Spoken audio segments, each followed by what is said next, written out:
not a healthy diet, perceived healthy diet. Not to mention additives and preservatives. Preservatives, colours, flavours, all these things that mess with our brain function as well. Okay. And is that because they go through the gut? Yeah, they permeate the gut wall. Plus, what is it? What are some of these numbers even?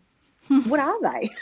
Like, I think that's also, the body doesn't know what to do with it. There's not a microbe in our gut yet that's ready for some of these colours and additives, and then our liver has to work with it. Yeah. Like, it's an interesting way to look at it, because you're saying, yes, we have these microbes that are able to break down different foods.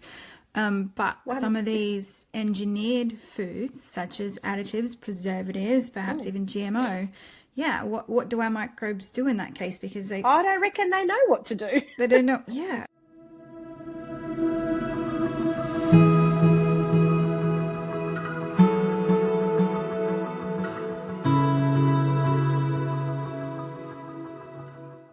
According to our next guest, everything starts in the gut, and we're all full of bugs. Today, we're going to meet a gut health specialist that has helped hundreds of families on their journey towards better health through the gut.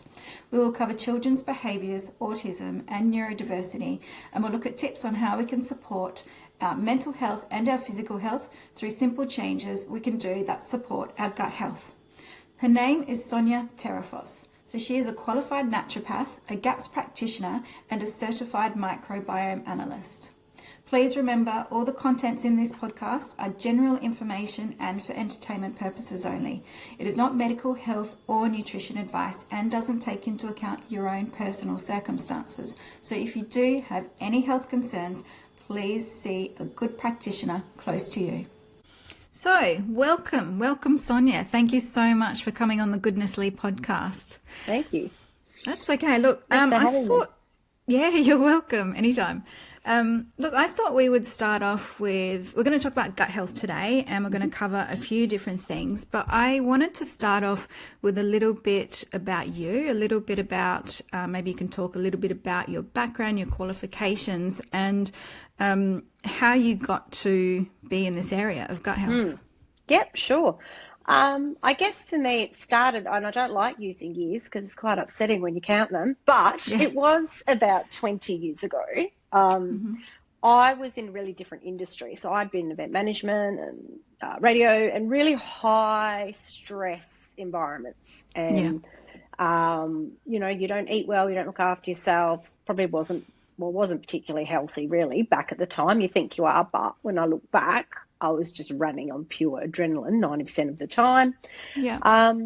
So we'd been living overseas, my husband and I, and we came back to Australia to have kids. And I had my daughter, and I'd always been interested in naturopathy, and really even younger, I had a naturopath from my 20s, like that I used to see. So I always kind of was using it. I just didn't obviously look at it any further as just something I was going to use. But then I decided, I guess, when my daughter was about 1, that I didn't want to go back to the environment I'd been in. I'd been offered some roles being back in Australia that I didn't want, because I just didn't want that life anymore. It's too stressful, and with kids, I really felt like it just wasn't family friendly, and I was very interested in this area. So I found a school that, like private college, it wasn't far from where I lived, so that was perfect. And I studied naturopathy and Western herbalism. So they're the two, I guess, main qualifications I came out with at the time. And in between all that, I had my son as well. So he was a bit of a game changer, because he was quite a unique little fella who's now 17 and drove me to school this morning because he has his learners. So when he was young, he was really difficult. He was just a tough kid, and things weren't what I thought they should be, but you know, everyone's very supportive in the sense that they'll go, oh, it's just a boy, or it's just what they do, it's not, it's okay. And I'm like, this can't be right, because it was not fun. And so anyway, after some sort of searching, and we tried some different therapies, and it still wasn't getting picked up, but there was something there. I met a lady at a kids yoga class who was a speechy, and she was the one who pointed out he might be on the spectrum. Anyway, so we went through all of that, diagnosed, which was great because then you can start therapy and then you know what direction you're going in. I was always intrigued that the gut must be playing a role, because if he didn't eat well, he was worse. Yeah. If he was eating well, he was better. Then he did what a lot of autistic kids did, and he narrowed his food choices to about 9 foods. So by the time he was 2, he was eating not very much, and it was all brown. Yeah. It was all the beige food. Nuggets, the beige chicken diet. nuggets. Yeah, we didn't get the chicken nuggets. Thankfully, we didn't introduce those, but it was like the Wheat Bix and the breads. Yeah. It still was no better. Yeah. So anyway, so I continued to study during this time and then started my practice. So initially when I started my practice, I wanted to do, kind of wasn't sure, but I wanted to work with kids and kids on the spectrum. And even like when you're talking 13 years ago, 14 years ago when I started my practice, it wasn't as common as it is now. It was still common, but not to the extent it is now. So I became sort of more pediatric, I guess, in my focus. I went and studied with Natasha Campbell McBride, who is the author and developed the GAPS diet. She came to Australia. Amazing woman, really, you know, she had her own journey with her son. So after doing that, I mean, I was already sort of onto that path. I really started focusing on using that in clinic, and then and focusing on kids basically. But then I guess I also in that time attended a conference on IBS, you know, diverticulitis, Crohn's, ulcer, all those kind of things. And I sat there, it was like a little light bulb went off, and I'm like, this is where everyone's going. Like everyone's gut is no good. That's what I was seeing. So then I guess I started to direct my learning in that direction. So I'd done the GAPS training. I then did the Wolves protocol training. I've since done quite a significant amount of microbiome training. I'm currently engaged in doing some infant microbiome and like pregnancy, infant, breastfeeding microbiome training, which I'll finish at the end of the year. Great, okay. So it was just a lot. It all kept coming back to the same thing. And really, when I look back at the course, when I did the training, it was everything starts in the gut. I had this lecturer, that's all he ever said. Everything starts in the gut. Everything starts in the gut. I've heard that before too. It was 100% right. Everything starts in the gut. And so, yeah, I guess that's where I ended up. So I'd moved away from doing just pediatric. Obviously, I do everything now because everything comes from the gut. Everything starts in the gut. Everything starts in the gut. So that's probably why I've ended up now with such an interest in that area. And it's just fascinating. You just learn something new every day. And I always say to people when I'm doing when I'm doing consults and that, for everything we know, there's about 1 million things we don't. Absolutely. So I know this tiny amount. We know this tiny little amount, but there's so much more out there that's still being developed. And I guess the thing with the gut health is it's one of those areas where it's emerging and we're definitely realising the importance of it, but there's still questions around specialists that do specialise in gut, like the gastros. They don't use these kinds of tests. They don't look at the microbiome still. It's just not done. So we're still wondering. And the thing with, I guess you find with research and everything else, there has to be money to be made at the end of a research project because of the amount of money invested. So if the answer is to eat well, not a lot of money in that. So I think that's one of the problems that we have these days.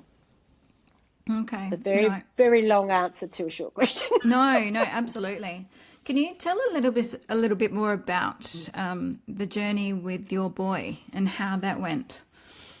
Yeah, so it's interesting. I was talking to him in the car this morning when he was driving, and I said to him, "Do you reckon having autism makes driving different for you? Like, do you find it? I don't quite know how to ask." And he goes, "No." He's quite a funny kid. No.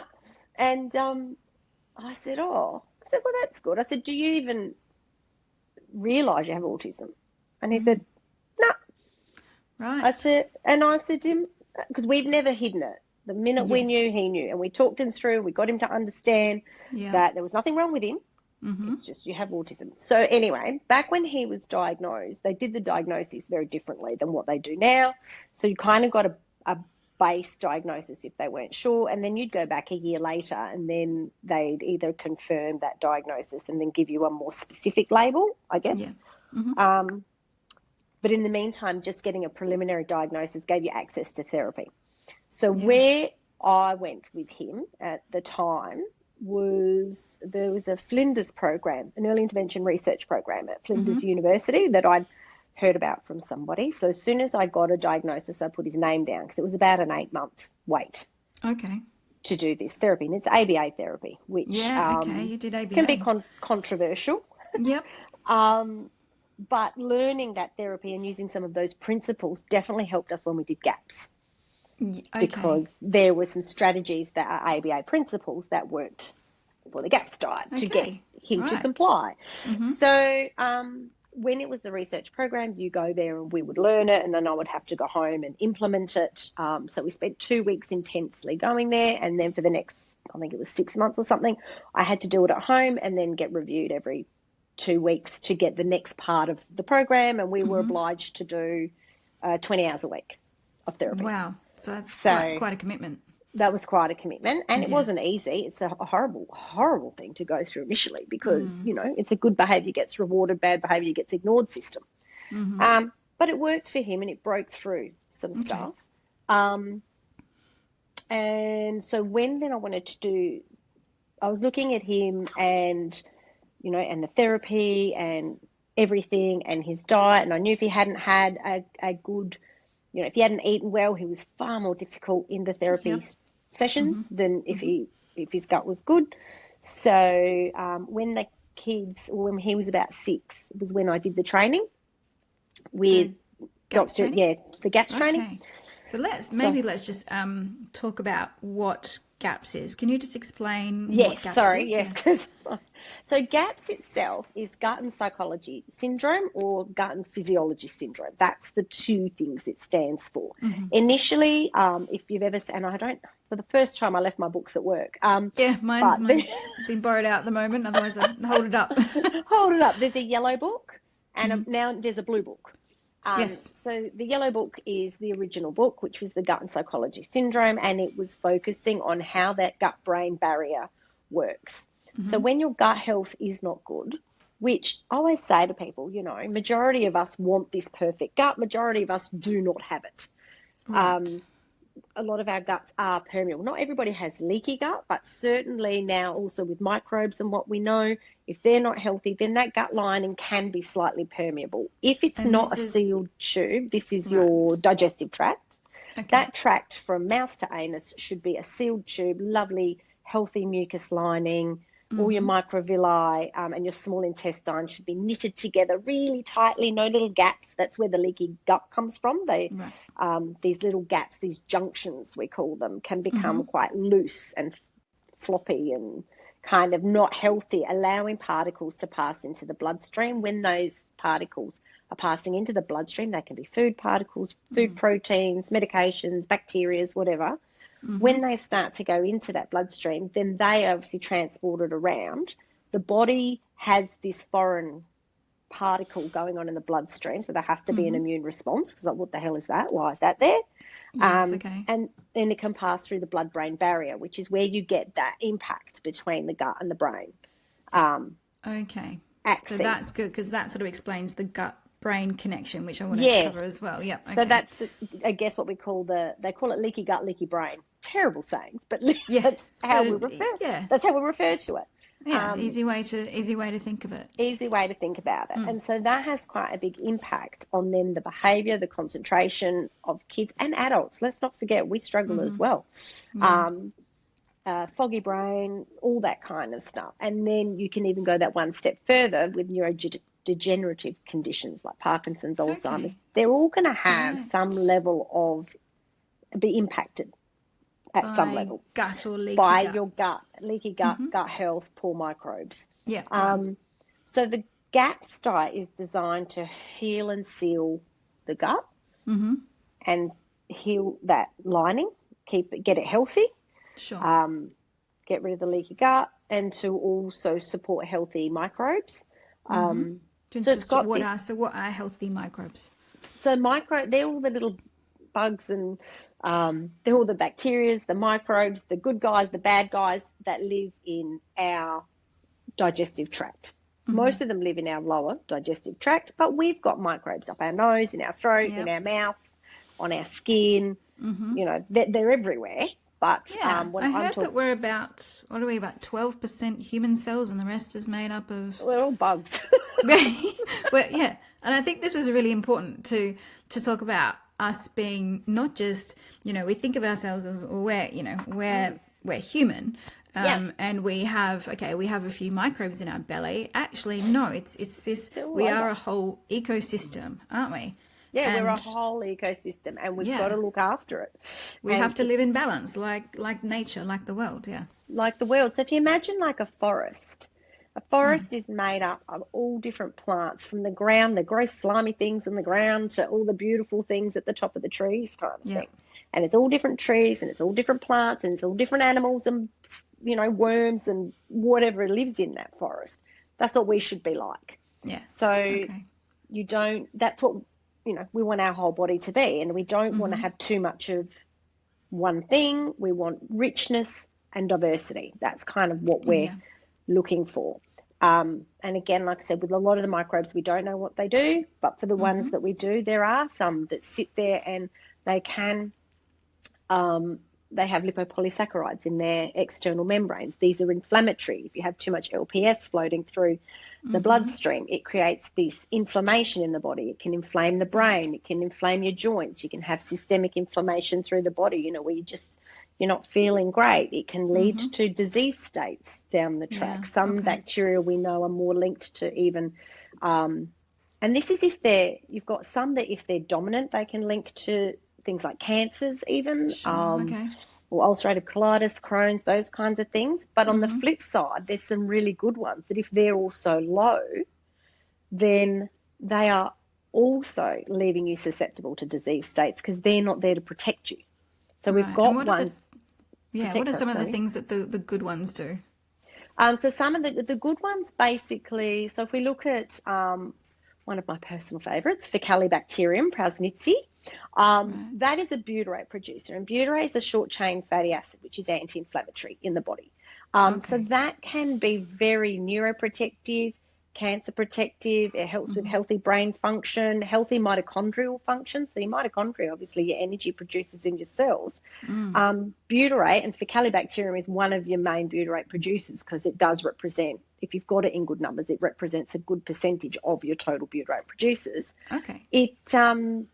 It helps to protect against all of things. It can protect us against cancers. It can protect us against type 2 diabetes and metabolic syndrome. You know, it's just sort of like the king of the bacteria sort of thing. And then there's other bacteria that we have, like bifidobacterium. That's for, again, can support against healthy, like reduces the risk, I should say, of, say, metabolic syndrome, type 2 diabetes. It's important for healthy immune function. It's also healthy in the reduction of something we call cresol or P-cresol, which is a byproduct, again, of some of our not so great inflammatory bacteria. That then in the gut, it actually is linked in higher numbers to autism, to neurodegenerative diseases. And so healthy bifido helps to reduce that cresol, but you need to have the healthy bifido. And so, you know, and I could keep going on about them. There's Akkermansia that lives in the gut that is supportive of a healthy gut lining. It's also supportive in good numbers of reducing your risk, again, of type 2 diabetes. It's actually being researched as an option to take Akkermansia, which is quite a new probiotic on the market. It's only been around for a few years. And people are using it to sort of help reduce their risk if they're metabolic syndrome and they're sort of borderline. So, there's a lot of them that are designed to help keep that brain healthy, but also to keep us healthy as a, you know, and these as help, a human race. Not just the brain, but your immune system as well. Brain, immune system, digestive tract, chronic diseases, autoimmune conditions, healthy aging. We all want to do that well. You know, women in menopause as well, having good gut health during that time is going to be really important. It's hard enough to go through without having poor gut health as well. So we need all these bacteria to be doing their job. They're like I call them like the central communication hub if you were thinking of a business. Cool. And they're running the show. Yeah, Yeah. they're running the show. And this is what I find fascinating, is that we think, okay, we're running the show. But I mean, one of the things... We're not running the show. So, yeah, exactly. It's a bit of a group effort, I think. It is. And what I heard something that, that, you know, if you have a lot of sugar, and this is just a basic example, but if you have a lot of sugar, then you obviously feed the bacteria that thrive on sugar, so then they increase and they can actually tap into your system to make you crave sugar. So, you know, the way that they so the way that we think we're in control, and in actual fact, it is a group effort. We have all these, as you said, the call center perhaps influencing that. That's influencing it. And there are so many foods that like we, you know, encourage 40 plus different plant foods per week, a nice colourful diet, a mixture of nuts and seeds, as well as, you know, your fruits and veggies, your polyphenols. They are really important to So what's an example of a polyphenol? One of my favourites actually is that purple dragon fruit that you find. That is a really great feeder of your microbes. But, you know, beetroot, wild blueberries, blackberries, it's that purple colour, that purpley blacky colour in fruits. It's on the skins as well. So eating the skins of a lot of fruits can be important, especially, you know, apples and that. We tend to peel them for kids when they're younger. If we can leave the skins on, the skin is really a really important part. It's got a lot of the polyphenols, especially in those lovely red apples that you can buy. So it's that kind of food is what we would class as the polyphenols. Which are really important to feeding all your microbes and keeping the butyrate producers and some of those more healthier microbes happier. Okay. And when we say 40, I think 40 sounds like a lot, but by the time you put together a salad, I just chuck everything in, a bit of alfalfa, a bit of lettuce, a few different types of rocket lettuce, carrot, whatever we've got in the fruit and veg drawer. But why is it important? So what's important to having the different? I mean, instead of having, say, a lot of three vegetables, why is it important to have as many different types, or up to 40 different types? Because each food and each plant food offers a slightly different benefit. So even your apples, you've got different varieties of apples. They'll have different skin colours, skin tones. So they all offer a slightly different benefit. And then it's the same with carrots. You get your purple, your reds, and your yellows and your orange ones. Like, they all offer something different, because like the purple ones obviously have a higher polyphenol count than maybe a yellow one. So they everything just offers a slightly different benefit. And it's that makeup in the benefits that then feeds a diverse range of microbes. Because the different microbes do like different things. It's like us. We get sick of the same food over and over again. And when we look at our microbes too, if we're not giving them a diverse diet and certain bacteria aren't getting what they want, they'll starve. Right, okay. So you can actually unbalance. So and you can create problems. Yeah, some will increase and some will decrease. And you can cause problems in the gut health over time if you really are too restrictive, which some people have to do, because, you know, you can be in a bind with the types of food you can eat. So that's why we're always trying to address the gut microbes and get them happier. But something like, say, the FODMAP diet, which is really, really popular, because it seems it's where you go if you are diagnosed with things like IBS and there's nothing else is helping. The idea of the FODMAP diet was always to be on it for a short period of time, and then to heal the gut and try and reintroduce food slowly. That was always kind of the idea. But, you know, certainly in practice, I have seen people who've been on the FODMAP diet for years. Because they're struggling to get off it. The longer they restrict a lot of these foods, because the thing with the FODMAP diet, I use it as an example, because a lot of the foods in that are your fermentable inulins, your FOS, the things that your bacteria need to eat. All the good food for them is in these FODMAP foods. The longer you pull them out for, the more you are impacting your microbes in a negative manner, then the less likely you are to be able to reintroduce those foods. Okay, so then people reintroduce them, they get a reaction, and they think... And then they put it away again because, oh, my God, I felt terrible. Don't blame you. Nobody wants to eat and feel awful. The longer you do that, like I've had patients who do, their food choices are minimal in what they can actually tolerate. So they've gotten to the point where their microbes aren't in aren't in good condition and they don't have the diversity, they don't have the microbial richness, so they're not able to, they're really struggling with foods. And so we have to kind of really try and feed the microbes that they have using prebiotics, whatever they can tolerate. And hopefully over time we're able to breed back some good bacteria that allows them to introduce new or more foods to their diet. But that takes a very long time, especially if you get to that point where you've potentially had a lot of damage done to the microbes. And damage can be done anyway. It can be done through medications, through antibiotics, through restrictive dieting, bad luck too. Sometimes you just don't start in this life as well as you could have. So a lot of things can impact it. Yeah, okay. So let's just return back to gaps. Let me go back. Yeah, I was going to say I didn't finish that. No, it's okay. Well, no, it's great though. All fantastic information. So let's turn back to gaps and just sort of talk through, I guess, the principles of it. Yeah, and then absolutely. Yeah, and then I'd like to hear. We have our own story, and absolutely.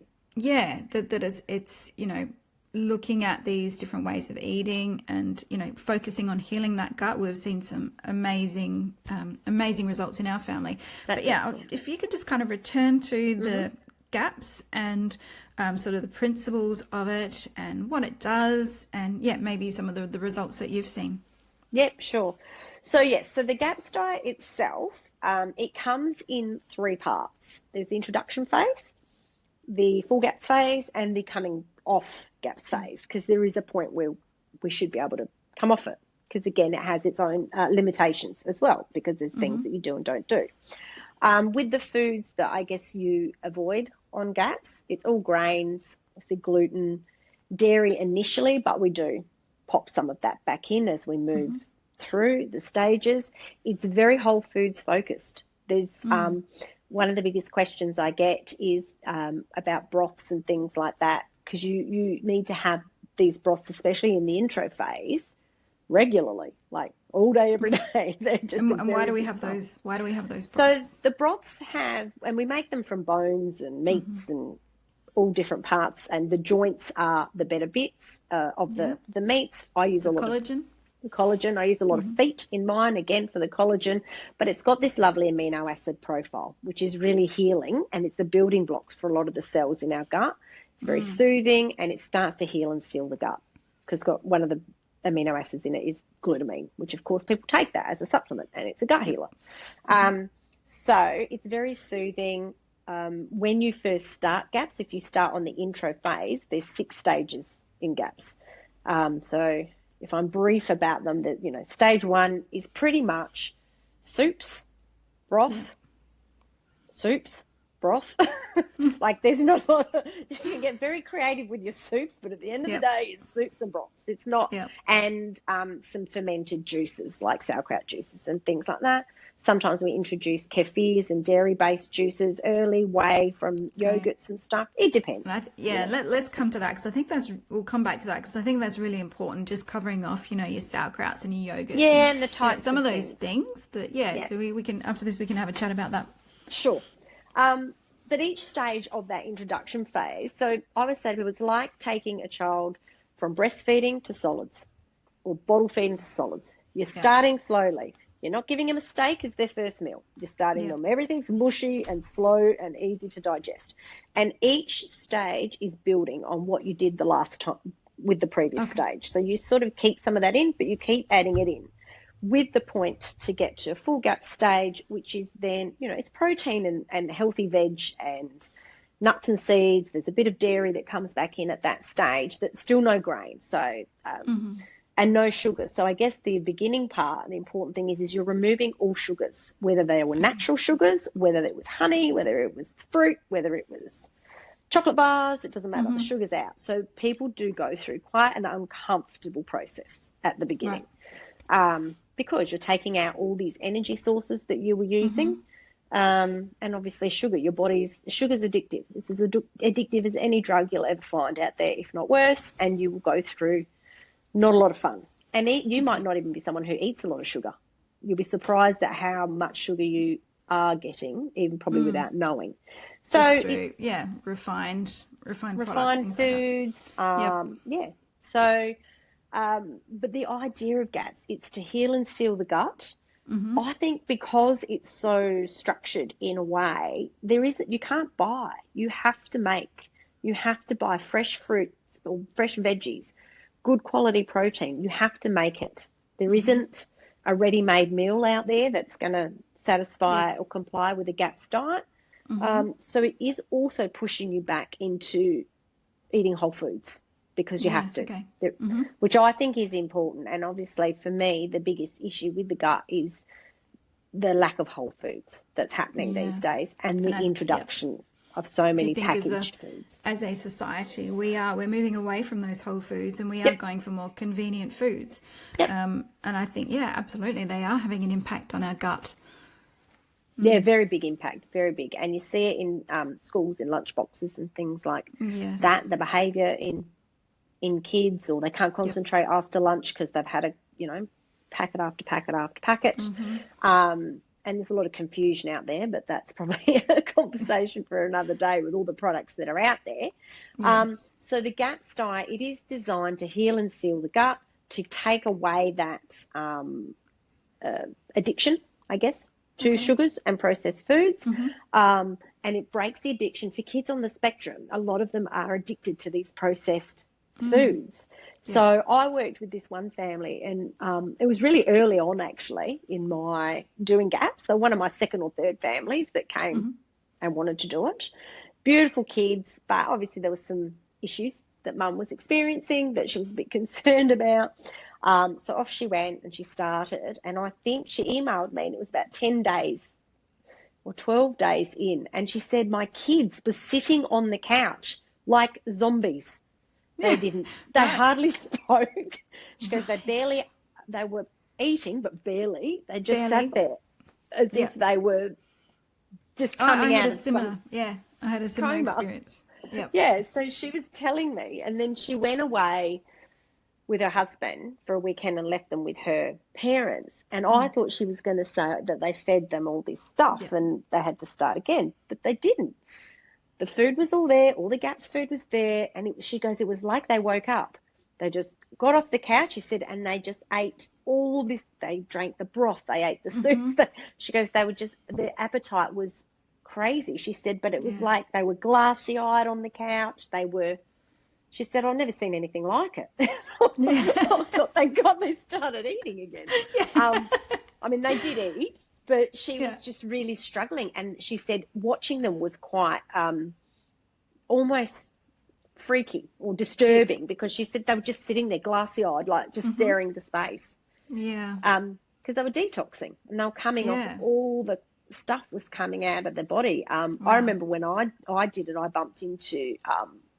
I was doing kick and box at the time, and I bumped into my instructor at the fruit and veg, and he looked at me very strangely. And then anyway, I left, and he knew a friend of mine, and he thought I was sick. Oh, right. Because I was about 5 or 6 days in. My skin was awful. I was getting little eczema patches. Never had eczema in my life. Got little eczema patches. I honestly I had dark circles. I looked atrocious, actually. Don't know why I left the house.